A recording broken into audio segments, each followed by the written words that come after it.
రే కృష్ణ నీకుందిరా నీకు లేదా బాబు సార్ నీకు ధనరేఖ ఆయుష్ రేఖ రెండు తక్కువ ఉన్నాయి. మందరున్నాయి పెడదాం. వీడు మా నాయన్ని పొడిచాడు, నా పిల్లల్ని చెప్తానన్నాడు. ఆల్రెడీ ఇప్పుడే ఒక్కటికి నరుకుతాం, జైలుకి పోతాం. మా నాయనకి మినిస్టర్ అయినాక బెయిల్ మీద బయటకు వచ్చా.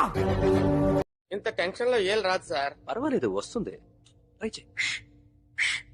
రావట్లేదు సార్. వస్తుంది, వెయ్. సార్ నన్ను ఎంత హింస పెట్టే బదులు ఒక ₹10 పెడితే విజిల్ వస్తుంది, తెచ్చుకొని ఊదుకోవచ్చు కదా సార్. అలా లుక్ స్టే చేయకండి సార్. స్టోరీ చెప్పండి. యారు ఏం పర్లేదు, మనోడే. సెల్ ఆఫ్ పని. సెల్ ఆఫ్ చేసి ఉంది. இது என்னன்னா நம்ம பவன் கல்யாண் என்டிஆர் எல்லாம் அடிக்க நான் நோ சொன்ன எதுக்குன்னா நீ தான் இதுக்கு ஹீரோ, நீ இமேஜுக்கு தக்க கதை தான் இதுல இருக்குது. Thank you very much. என்னன்னா கண்ணுல இருந்து ஒரு ஜூம் பேக் வந்தா ஃபர்ஸ்ட் ஷாட் ஹீரோ வந்து செப்பு குட்டுவாரு மாதிரி. பாவம் அவ இன்ட்ரோடக்ஷன் என்னன்னா ஒரு பாத்திக்க ரயில் கால்ல தட தட தட தட. బ్రో మీరు మూవీస్ చూస్తారా? లేదు, సీరియల్సే. ఎందుకు అట్లా? మా అమ్మ పెడతాది. మమతలతో మెరిసే మనుషులతో